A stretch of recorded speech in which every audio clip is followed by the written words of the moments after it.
maanta waxaan booqasho ku nimid Amal Village oo dhismo aad u weyn xaafad aad u weyn oo ay magaalada Garowe dusheeda ka dhisayso shirkadda Amal dhismahan uu muddo socday runtii aniga laftayda 2019kii dhulkan oo la xirxirayay mar soo maray ama la xaaqaysa oo la diyaarinayo dhulka maantana wana la soo wareejiyay aniga iyo ragga kale Sheekh Dahabi iyo ragga ila socdo Asad marka runtii waxaan aragnay meel saalix u ah lisakan insha Allah la degi karo wanaagsan hadii Ilaahay dhameystiro oo xagga khadamaadka iyo serviceka iyo waxyaalo badan marka khiyaaraad kala duwan doorashooyin kala duwan ayna waa ku aragnay oo dadku qofba tabartiisa sideedana meelaha xiran ama daafaha ah way u fiican tahay tarbiyada caruurta iyo waxyaalo badan baa loogu xishaa guud ahaan in la ilaaliyo xaafadda sida amniga iyo adduunyada iyo serviceka loo ilaaliyay waxaan talab ku bixinaynaa daabica diinigana in la ilaaliyo oo ay aad maaragtay xaafad u noqoto khayraad oo barakaad maxaa yeelay Ilaahay wuxuu leeyahay alladina in makannahum fil ardi aqaamu salat marka meel hadii lagu makaniyo salaada la oogo tawu zakat zakadoo la bixiyo wa amaru bil ma'ruf wa nahaw 'anil munkar dadkan waxa u baaqaynaa inay maaragtay imaadaan oo ka faa'iideystaan gaar ahaan dadka dibadaha jira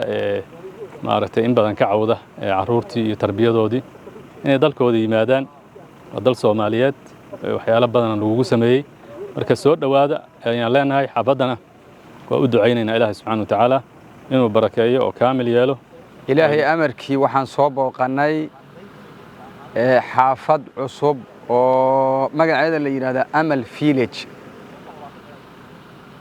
runtii ana ma atawaqqa marna ma filaynin inay sidan tahay xaafadu sharaxaad badan baa saakana la siiyay albaabka weyn baan ka soo galay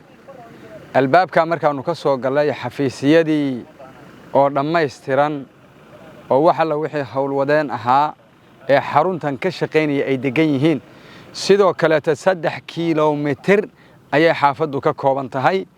qaybtan hadda aan dhex taagnahay waa qaybtii beeraha iyo meeshii lagu irtaaxayay iyo beerihii iyo cagaarkii weeye waxaan weyn sii jeeda waa masaajidkii koobaad masaajid weyn oo masaajidda Soomaaliya ugu weyn ugu waaweyn ka mid noqon doona asna halka laga dhisi doona baa la mustaqbalka qaabka loo dhisay waa ala rasmi Uthmaniya waa masaajid loogu talagalay 1000 sano inuu jiro meeshan waxa laga dhisayaa baa la yiri 1100 oo guri iyo waliba wixii ka sii badan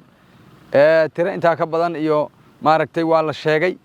xaggaas waa fiilooyinkii baa ka socda xaggan waa dabaqyadii oo ayu nooca xaafadan waxa loogu talagalay dadkii qurbaha aaday inay ilmahoodii iyo ayagii meelaha ay degan yihiin meelo u dhigma loo diyaariyo marka waxaan waa webi yaro gacan ku samaysa waxaan oo dhan laamiyo wada noqon doona dhamaan waa wada dhameystirmi doona aji fal dhiman lama tusaale yiriye de waxaan markuu sida isoola kaco dhirtan iyo adduunkan iyo qoraxdan iyo waxa weeye hawadan iyo buuraha quruxda badan ee ku hareeraysan iyo maaragtay magaalada caasimadda Garowe waxay noqonaysaa wax weyn oo lagu soo kordhiyay runtii oo laga sheekayn karin waa wax yaani maxaan ku dhahaa sheeg horumarka bulshada iyo horumarka dalka iyo horumarka ummadda intaba ka qayb qaadanaya alxamdulillah ilaahay baa mahad iskale subhanahu wa ta'ala wax laga sheekayn kara ma aha insha Allah ilaahay idankii soo dhawaada dhamaan gabdhaha iyo wiilasha ragga odayaasha iyo maamooyinka dibadaha jooga waxaan ugu baaqaynaa inay soo laabtaan meeshii u qalantay ay ku raaxaysan lahaayeen ay ku noolaan lahaayeen halkan weeye insha Allah ilaahay idankii